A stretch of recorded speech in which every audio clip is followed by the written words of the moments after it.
भगवान नारायण भगवान शंकर को देख रहे थे और शंकर भगवान नारायण को देख रहे थे। अब दुनिया वालों को कौन समझाए कि भगवान नारायण अगर सबसे ज्यादा प्रेम, सबसे ज्यादा अगर विश्वास और सबसे ज्यादा दृढ़ता और सबसे ज्यादा मेरे नारायण के दिल में अगर कोई बसे हुए हैं तो वो भगवान शंकर बसे हुए हैं, भगवान शिव बसे। और शिव जी से शंकर भगवान के हृदय में अगर कोई बसा हुआ है, शिव जी के हृदय में, शंकर भगवान के दिल में, शंकर भगवान के हृदय में, शंकर भगवान की चित्तवृत्ति में अगर कोई बसा हुआ है तो वह भगवान नारायण बसे। नारायण शिव के बिना नहीं और शिव नारायण के बिना।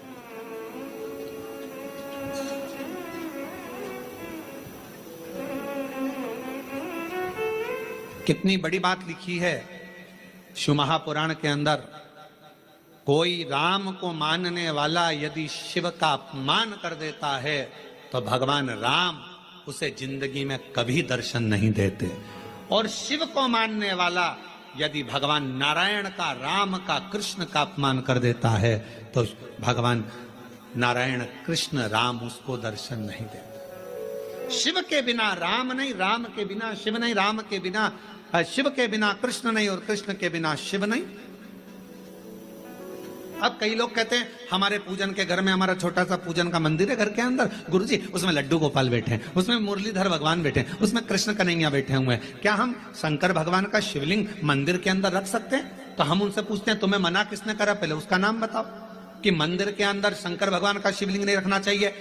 शास्त्र कहता है जिस जगह पर शालिग्राम भगवान है, जिस जगह पर लड्डू गोपाल जी हैं, उस जगह पर शंकर का होना बहुत जरूरी है। और जहां शंकर जी हैं वहां लड्डू गोपाल और शालिग्राम जी का होना जरूरी है। कौन मना करा?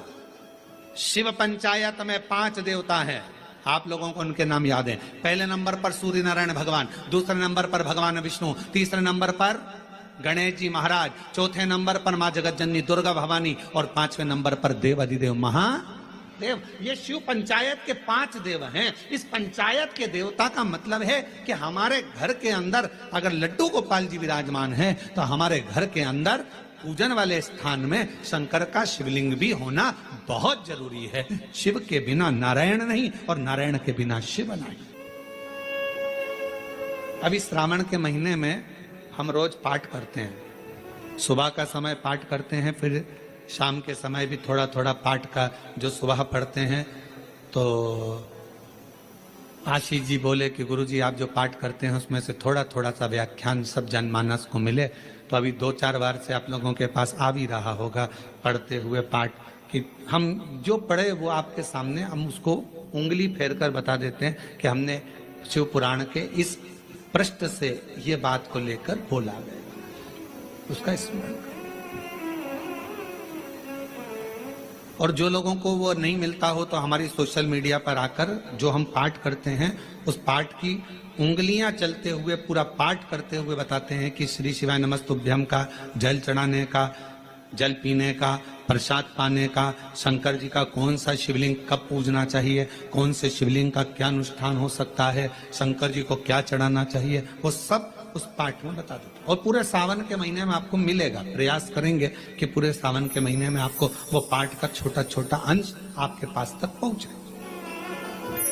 और यदि आपके पास पहुंचता है तो आप भी दूसरे तक पहुंचाने का प्रयास। कम से कम सावन के महीने में लोग उस महापुराण के अंश को पढ़ेंगे तो सही साथ स्मरण।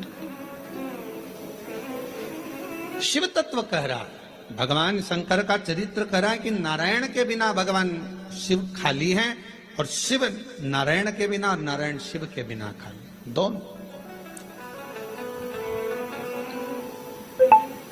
बस इतना याद रखो, घर के अंदर जो शिवलिंग रहता है वो ज्यादा बड़ा नहीं होना चाहिए। अपनी हथेली पर अपने हाथ को रखो, अंगूठे को ऊंचा करो, इससे बड़ा शिवलिंग घर के अंदर इससे बड़ा शिवलिंग नहीं होना चाहिए, इससे छोटा होगा चलेगा, इसके बराबर का होगा चलेगा, इससे कम होगा चलेगा, छोटे से छोटा होगा चलेगा, पर इससे बड़ा शिवलिंग घर के अंदर नहीं। फिर घर का आंगन हो, घर के बाहर हो, तुलसी का क्यारा हो या अन्य जगह पर कहीं तुम वृक्ष के नीचे, क्यारी के नीचे उसको रख, फिर उसको बाहर रखना पड़ेगा। पर छोटा सा शिवलिंग है, बिल्कुल छोटा है, पारद का है, सोने का है, चांदी का है, पाषाण का है, नर्मदेश्वर है, काले पाषाण का है, लकड़ी का है, चीनी का है, दर्पण का है, कांच का है, जो भी शिवलिंग है वो आपके घर के अंदर विराजित है, वो आपके घर के। अब इधर नारायण बैठे थे, इधर भगवान शिव। आज सोमवारी की कथा है और पूरी दुनिया के लोगों को यह कथा सुनना है कि सोमवार, और सोमवार का तो वर्णन आपको कर दिया, श्रावण भगवान शंकर को इतना प्रिय क्यों है। और लोग कहते हैं हमने पुराण में पढ़ा तो कहीं श्रावण का इतना बहुत सारा महत्व नहीं मिल पाया, पर इतना महत्व श्रावण का क्यों? पूरे महीनों में 12 माह में श्रावण की महत्वता इतनी क्यों? इधर मेरे नारायण, इधर मेरे भगवान शंकर, शंकर भगवान नारायण को देख रहे हैं, शंकर भगवान को नारायण, दोनों एक दूसरे को देख रहे हैं, दोनों के हृदय में एक दूसरे विराजमान है, एक दूसरे।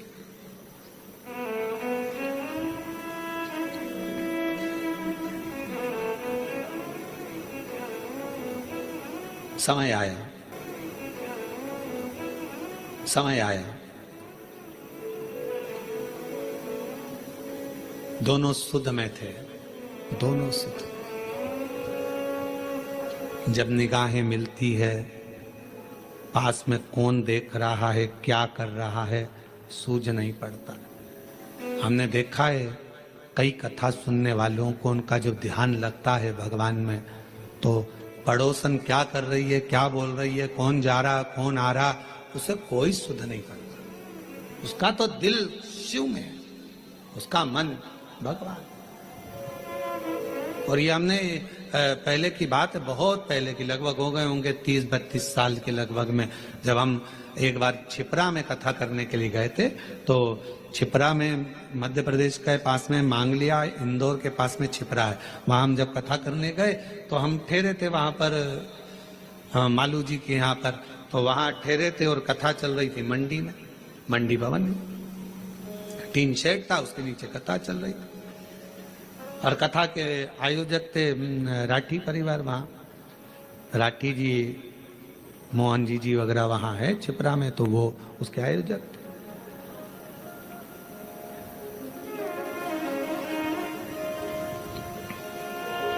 बेलपत्र देने का समय आया, एक जीजी आई, खड़ी हुई, और जो खड़ी हुई तो उसकी जो साड़ी में फाल लगी थी, ऐसी एक पट्टा लगा रहता है साड़ी के अंदर, वो फाल बाहर थी और साड़ी पूरी उल्टी थी।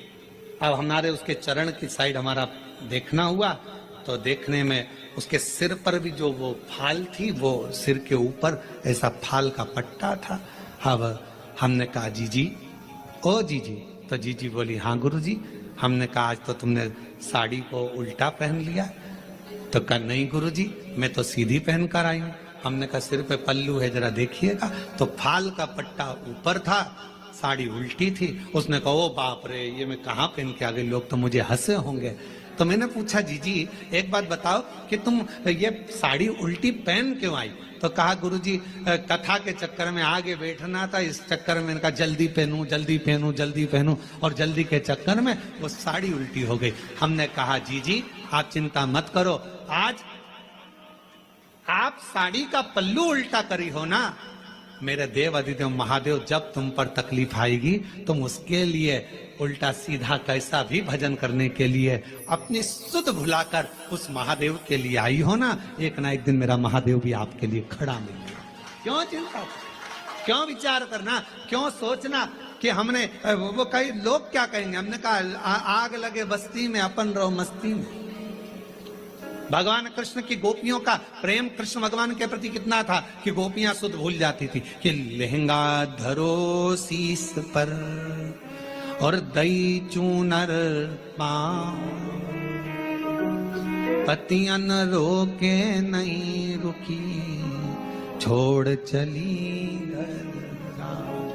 भगवान कृष्ण की कथा में श्रीमद् भागवत में आता है, गोपियां जब रास करने के लिए जाती थी, मुरली की धुन में ऐसी गोपियां सुध भूल जाती थी कि अपना लहंगा सिर पर, साड़ी चुंदड़ी पांव में बांध लेती थी, सुध नहीं रहता था। आंखों में लगाना रहता था सुरमा, होठों पे लगाना रहता थी लाली, लाली लगा लेती थी आंख में, सुरमा लगा लेती थी होठ में, सुरमा होठ में, और किसी किसी के दांत लंबे और होठ काले, बिंदी बड़ी सारी,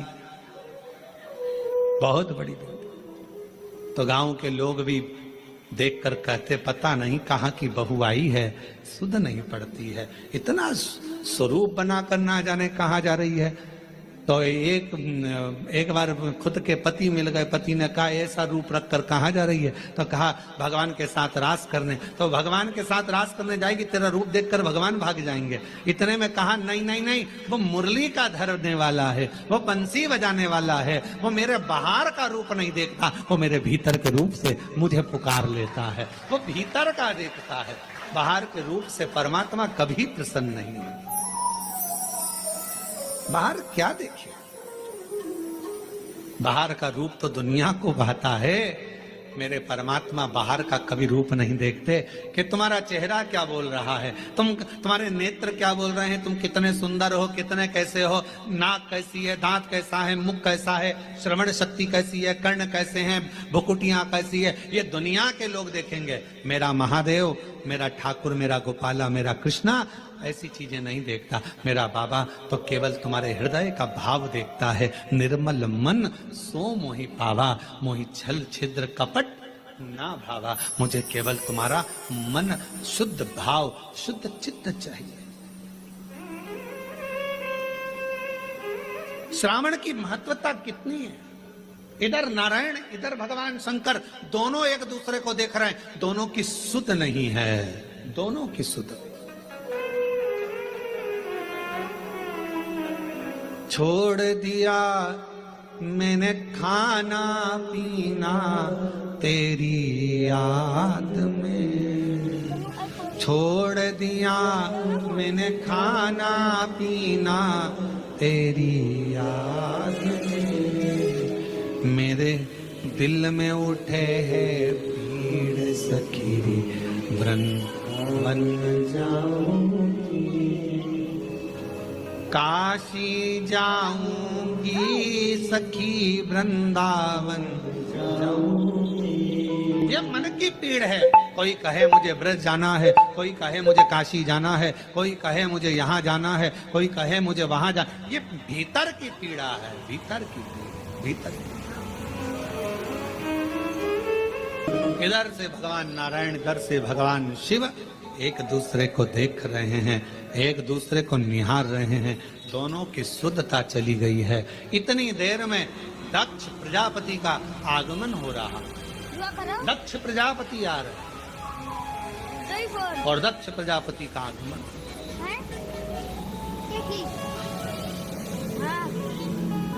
अब जरा विचार करना,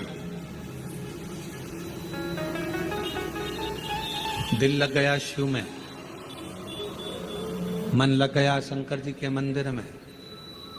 कई माताएं आज भी ऐसी हैं, छत्तीसगढ़ की बात कर रहा हूं मैं, बाहर की अन्य जगह का तो सुध ही नहीं है, छत्तीसगढ़ में भी आज भी कई माताएं ऐसी हैं, मंदिर जाती है, सुबह से नहाई धोई, जल्दी से लोटा भरा, पास में मंदिर था, पहुंच गई।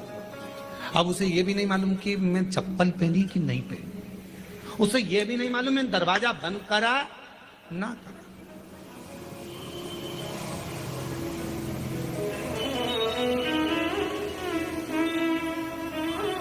उसे सुध नहीं है इतना कि मैंने द्वार बंद करा कि ना करा, मैंने कुछ बंद करा, वो तो बस लोटा भरा पानी का, लाइट सब चालू कर दी, रसोई घर की पूरी लाइटें चालू कर, और फिर घर की बहुएं सुबह से, मम्मी तुम मंदिर जाती हो, पूरी लाइट चालू कर दी, पूरा घर का दरवाजा खुला छोड़ दिया, कोई घुस जाए तो, और तुमने पूरा खोल कर चल। आज भी कई माताएं छत्तीसगढ़ में, मध्य प्रदेश में, राजस्थान, गुजरात, पंजाब, हरियाणा, दिल्ली, कहाँ कहाँ का, उत्तर प्रदेश, ना जाने कहाँ कहाँ जितने शिव भक्त हैं, आज भी तुम्हारे साथ में ये हो जाता है कि तुम्हें सुध नहीं रहती। चली लोटा भरा, पहुंच गई मंदिर में। और मंदिर में जाने के बाद ये भी नहीं देखती कि टाइम कितना हो रहा है, रहती चली, लोटा भरा, पहुंच गई मंदिर में। और मंदिर में जाने के बाद ये भी नहीं देखती कि टाइम कितना हो रहा है, समय। बस जल चढ़ाया, बैठी, श्री शिवाय नमस्तु, श्री शिवाय नमस्तु, श्री शिवाय नमस्तु, श्री। आपको केवल शिव की भक्ति पर ध्यान देना है, शंकर पर जैसे भगवान नारायण भगवान शिव पर, भगवान शिव भगवान नारायण पर ध्यान देना। एक बार भगवान के पास में 3 लोग गए, एक उद्योगपति, एक व्यापारी और एक चोर। तीनों भगवान के पास में गए, भगवान से कहा प्रभु हम तुम्हारी तपस्या कर रहे हैं, हमें वर दीजिए। भगवान प्रसन्न हो गए। शंकर जी ने पूछा मांग तुझे क्या चाहिए। सबसे पहले उद्योगपति तू आ। उद्योगपति से पूछा तुझे क्या चाहिए, बोल। 90 करोड़ रुपए दे दो मुझे प्रभु, 4 गाड़ी, 2 बंगले, 10-20 फैक्ट्रियां दे दो प्रभु। शिव जी ने कहा तथास्तु, 90 करोड़ तुझे दिए। अब व्यापारी से कहा तू मांग। व्यापारी कहने लगा जो इसने मांगा वही मुझे दे दो प्रभु। शंकर भगवान ने कहा दिए 90 करोड़ तेरे को भी। अब तीसरे नंबर पर चोर आया, तू मांग। चोर कहने लगा इन दोनों का एड्रेस दे दो प्रभु, इन दोनों।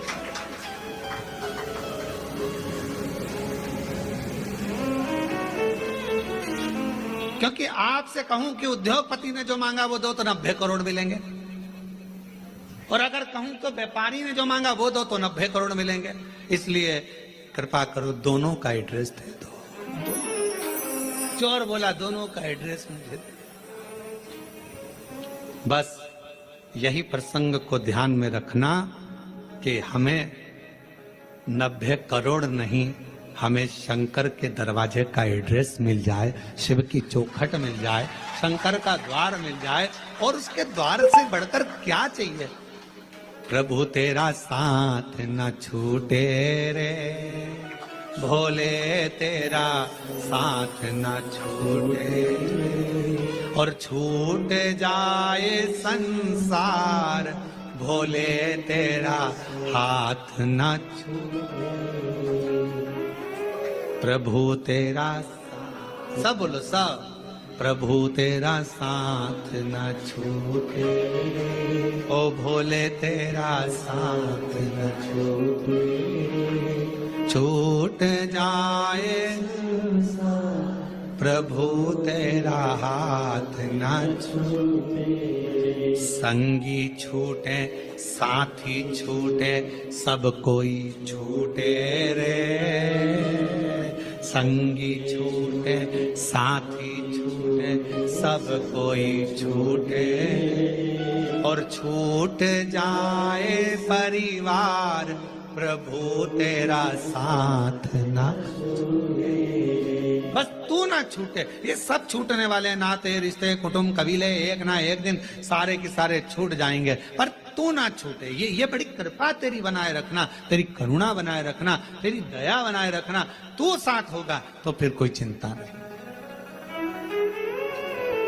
रिश्ते तुम्हारे पास में जैसे जैसे वैभव बढ़ेगा, धन बढ़ेगा, संपदा बढ़ेगी, फैक्ट्रियां बढ़ेगी, काम बढ़ेगा, लोग तुम्हें पूछना चालू करेंगे, तब लोग तुमसे ईर्ष्या करने वाले भी बढ़ेंगे।